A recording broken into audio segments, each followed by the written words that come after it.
Françaises, Français, mes chers compatriotes, je veux ce soir vous parler des jours qui viennent, de notre organisation face à l'épidémie, tirer les premières leçons de cette crise et dessiner en quelques lignes notre nouveau chemin. À partir de demain, nous allons pouvoir tourner la page du premier acte, en quelque sorte, de la crise que nous venons de traverser.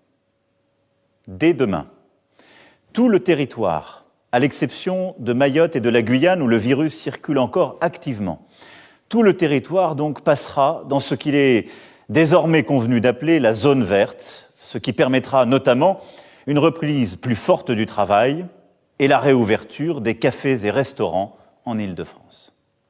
Dès demain, il sera à nouveau possible de se déplacer entre les pays européens. Et à partir du 1er juillet, nous pourrons nous rendre dans les États hors d'Europe où l'épidémie sera maîtrisée. Dès demain, en Hexagone comme en Outre-mer, les crèches, les écoles, les collèges se prépareront à accueillir, à partir du 22 juin, tous les élèves, de manière obligatoire et selon les règles de présence normales. Il faudra continuer d'éviter au maximum les rassemblements, car nous savons qu'ils sont les principales occasions de propagation du virus. Ils resteront donc très encadrés. Le second tour des élections municipales pourra se dérouler dans les communes concernées le 28 juin. Enfin, pour nos aînés en maison de retraite ou en établissement, les visites devront désormais être autorisées. Nous allons donc pouvoir retrouver le plaisir d'être ensemble, de reprendre pleinement le travail, mais aussi de nous divertir, de nous cultiver. Nous allons retrouver pour partie notre art de vivre, notre goût de la liberté. En somme, nous allons retrouver pleinement la France. Cela ne signifie pas que le virus a disparu et que nous pouvons baisser totalement la garde. Il nous faudra pour longtemps encore vivre avec lui, respecter les règles de distance physique. L'été 2020 ne sera pas un été comme les autres, et il nous faudra veiller à l'évolution de l'épidémie pour nous préparer au cas où elle reviendrait avec plus de force. La lutte contre l'épidémie n'est donc pas terminée, mais je suis heureux, avec vous, de cette première victoire contre le virus. Et je veux, ce soir, en ce moment, penser avec émotion à nos morts, à leurs familles, dont le deuil a été rendu plus cruel encore en raison des contraintes de cette période. Clore aujourd'hui le moment entamé avec le début du confinement n'avait rien d'une évidence. Si nous pouvons rouvrir le pays, c'est parce qu'à chaque étape de l'épidémie, chacun a pris sa part. Le Premier ministre et le gouvernement ont travaillé d'arrache-pied. Le Parlement s'est réuni, l'État a tenu, les élus de terrain se sont engagés. Le 16 mars, nous avons fait le choix humaniste de placer la santé au-dessus de l'économie en vous demandant de rester chez vous. Vous avez alors fait preuve d'un sens des responsabilités admirable. Et grâce à l'engagement exceptionnel de nos soignants et de toutes les équipes, l'ensemble des malades qui en avaient besoin ont pu être pris en charge, à l'hôpital ou dans la médecine de ville. Grâce à tous ceux qui, parmi vous, ont continué à travailler, malgré l'angoisse bien souvent, pour assurer les services essentiels à la nation, nous avons pu nous nourrir et continuer de vivre. Lorsque, le 13 avril dernier, je vous ai annoncé une sortie du confinement à partir du 11 mai, je sais que beaucoup alors le déconseillaient. Il n'y avait pas de consensus. Les avis étaient très différents, y compris parmi les scientifiques. Mais nous avons collectivement, méthodiquement, préparé ce qu'on a appelé le déconfinement. Là encore, tout le monde a travaillé d'arrache-pied. Nous avons surmonté les craintes, les angoisses, et vous êtes ressortis à nouveau, avez progressivement repris le travail. Nous avons bien fait. Nos usines, nos commerces, nos entreprises ont pu redémarrer. La nouvelle étape qui s'ouvre à partir de demain va permettre d'accélérer la reprise. Il le faut. Et là aussi, je compte sur vous. Car nous devons faire pleinement repartir notre économie en continuant de protéger les plus fragiles. Nous n'avons pas à rougir, mes chers compatriotes, de notre bilan. Des dizaines de milliers de vies ont été sauvées par nos choix, par nos actions. Nous avons su doubler en quelques jours nos capacités de réanimation, organiser des transferts de centaines de patients entre régions et avec les pays voisins, approvisionner nos commerces, réorienter notre production industrielle, inventer des nouvelles solidarités. La période a montré que nous avions du ressort, de la ressource, que face à un virus qui nous a frappés plus tôt et plus fort que beaucoup d'autres, nous étions capables d'être inventifs, réactifs, solides.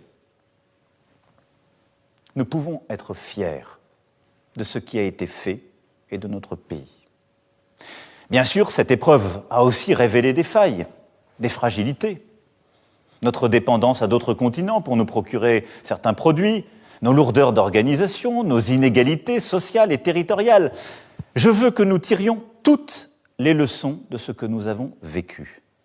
Et avec vous, comprendre ce que nous avons mieux réussi ou moins bien réussi que nos voisins. Nos forces, nous les conforterons. Nos faiblesses, nous les corrigerons vite et fort. Le moment que nous traversons, et qui vient après de nombreuses crises depuis 15 ans, nous impose d'ouvrir une nouvelle étape afin de retrouver pleinement la maîtrise de nos vies, de notre destin en France et en Europe. Ce sera la priorité des 2 années à venir que je veux utile pour la nation. C'est aussi le cap de la décennie que nous avons devant nous.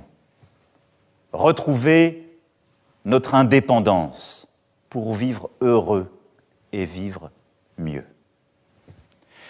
Avec l'épidémie, l'économie mondiale s'est quasi arrêtée. Notre première priorité est donc d'abord de reconstruire une économie forte, écologique, souveraine et solidaire. Depuis le premier jour de la crise, notre mobilisation est totale, quoi qu'il en coûte. Tel était l'engagement que j'avais pris devant vous dès le mois de mars. Chômage partiel, prêt aux entreprises, accompagnement des commerçants, des indépendants, soutien des plus précaires, tout a été mis en œuvre par le gouvernement pour sauvegarder nos emplois et pour aider chacun. Nous avons décidé des plans massifs pour des secteurs les plus durement touchés, l'industrie automobile, l'aéronautique, le tourisme, la culture, la restauration, l'hôtellerie, et nous poursuivrons. Au total, nous avons mobilisé près de 500 milliards d'euros pour notre économie, pour les travailleurs, pour les entrepreneurs, mais aussi pour les plus précaires. C'est inédit. Et je veux ce soir que vous le mesuriez aussi pleinement. Dans combien de pays tout cela a-t-il été fait? C'est une chance. Et cela montre la force de notre État, de notre modèle social et de notre économie. Ces dépenses se justifiaient et se justifient en raison des circonstances exceptionnelles que nous venons de vivre. Mais elles viennent s'ajouter à notre dette déjà existante. Nous ne financerons pas ces dépenses en augmentant les impôts. Notre pays est déjà l'un de ceux où la fiscalité est la plus lourde, même si depuis 3 ans, nous avons commencé à la baisser. La seule réponse est de bâtir un modèle économique durable, plus fort, de travailler et de produire davantage pour ne pas dépendre des autres. Et cela, nous devons le faire, alors même que notre pays va connaître des faillites et des plans sociaux multiples, en raison de l'arrêt de l'économie mondiale. C'est pourquoi j'assumerai avec vous, avec toutes les forces de notre pays, avec le tissu de nos entreprises, avec nos salariés comme nos indépendants, nos corps intermédiaires, je m'engagerai dans cette reconstruction économique. Il nous faut d'abord tout faire pour éviter au maximum les licenciements. C'est pour cela qu'avec les syndicats et le patronat, nous avons lancé une négociation pour que dans toutes les entreprises, nous arrivions à préserver le plus d'emplois possible malgré les baisses d'activité. Il nous faut créer de nouveaux emplois en investissant dans notre indépendance technologique, numérique, industrielle et agricole. Par la recherche, la consolidation des filières, l'attractivité et les relocalisations lorsque cela se justifie, un vrai pacte productif. Il nous faut aussi créer les emplois de demain par la reconstruction écologique qui réconcilie production et climat, avec un plan de modernisation du pays autour de la rénovation thermique de nos bâtiments, des transports moins polluants, du soutien aux industries vertes. Cela passera aussi par l'accélération de notre stratégie maritime, nous qui sommes la deuxième puissance océanique mondiale. La Convention citoyenne rendra dans quelques jours son travail qui contribuera à ce projet. Cette reconstruction doit aussi être sociale et solidaire. Une relance par la santé, comme nous avons commencé à le faire avec la négociation du Ségur, qui non seulement revalorisera les personnels soignants, mais permettra de transformer l'hôpital comme la médecine de ville par des investissements nouveaux et une organisation plus efficace et préventive. Une relance solidaire qui permettra de mieux protéger nos aînés, mieux protéger aussi les plus pauvres d'entre nous. Une relance sociale et solidaire enfin, par un investissement massif pour l'instruction, la formation et les emplois de notre jeunesse. Nous le lui devons. Nous lui avons tant demandé durant cette période. Elle va encore avoir un été, une rentrée si difficile, et c'est elle qui porte la dette écologique et budgétaire de notre pays. Ce plan de reconstruction se fera avec l'Europe, qui, après des débuts timides, s'est hissée à la hauteur du moment. L'accord franco-allemand, autour d'un endettement conjoint et d'un plan d'investissement pour redresser l'économie du continent, est un tournant historique.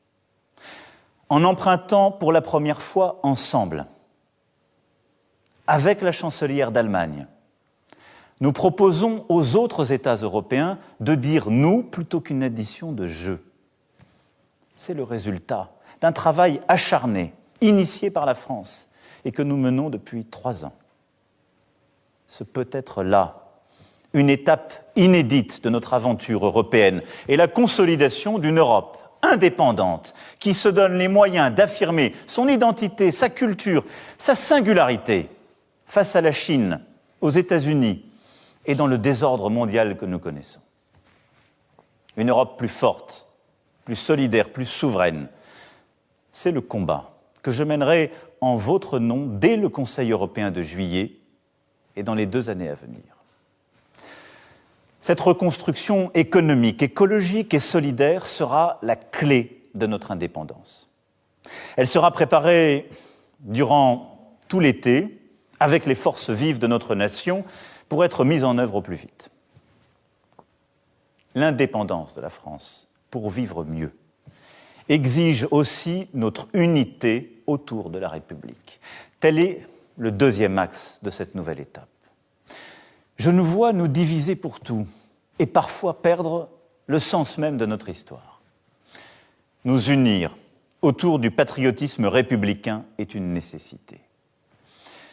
Nous sommes une nation où chacun, quelles que soient ses origines, sa religion, doit trouver sa place.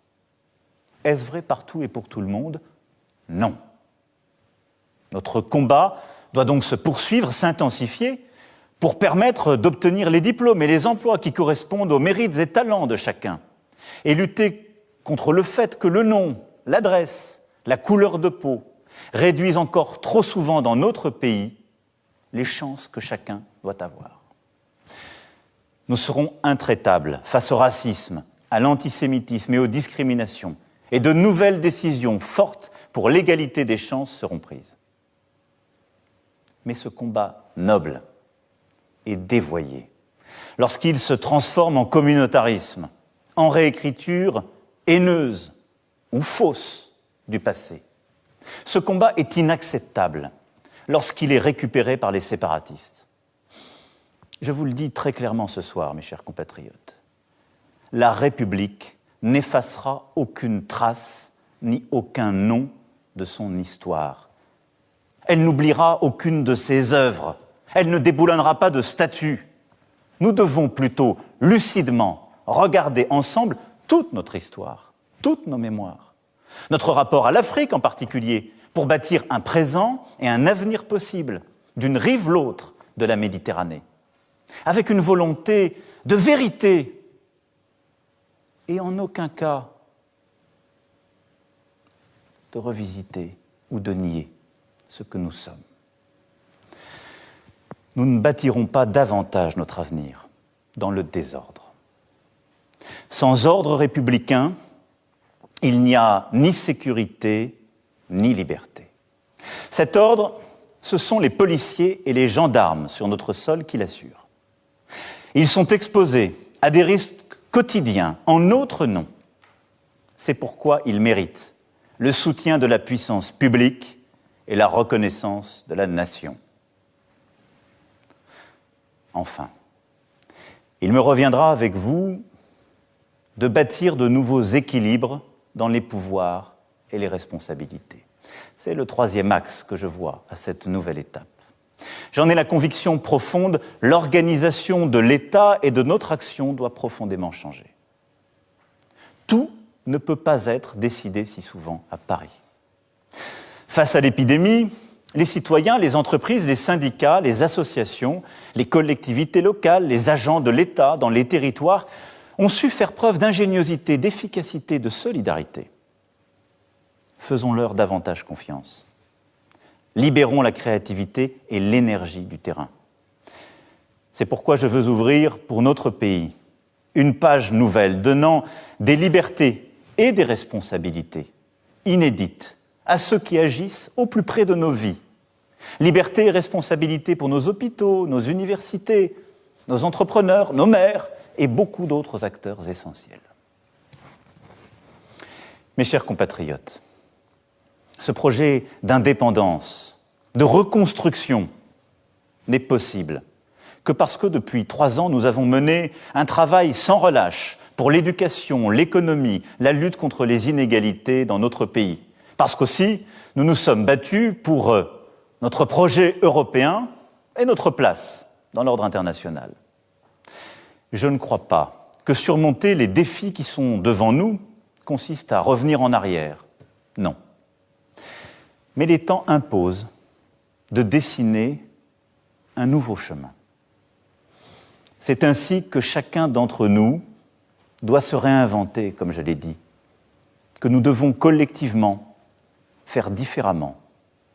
Et vous l'avez compris dans ce que j'ai commencé ce soir à esquisser, je me l'applique d'abord et avant tout à moi-même. C'est dans cet esprit de concorde que j'ai demandé au président des 2 chambres parlementaires et du Conseil économique, social et environnemental de proposer quelques priorités susceptibles de rassembler le plus grand nombre. C'est aussi dans cet esprit que j'ai engagé des consultations larges que je poursuivrai durant les prochains jours. Je m'adresserai à vous en juillet pour préciser ce nouveau chemin, lancer les premières actions. Et cela ne s'arrêtera pas. Mes chers compatriotes, nous avons devant nous des défis historiques. Pour les relever, n'oublions jamais nos forces, notre histoire, notre jeunesse, notre sens du travail et de l'engagement, notre volonté de justice, notre capacité de créer pour dire et changer le monde, notre bienveillance. Agissons ensemble, avec toutes ces forces chevillées au corps. Ayons ensemble cette volonté de conquérir, cette énergie du jour qui vient. Vive la République, vive la France.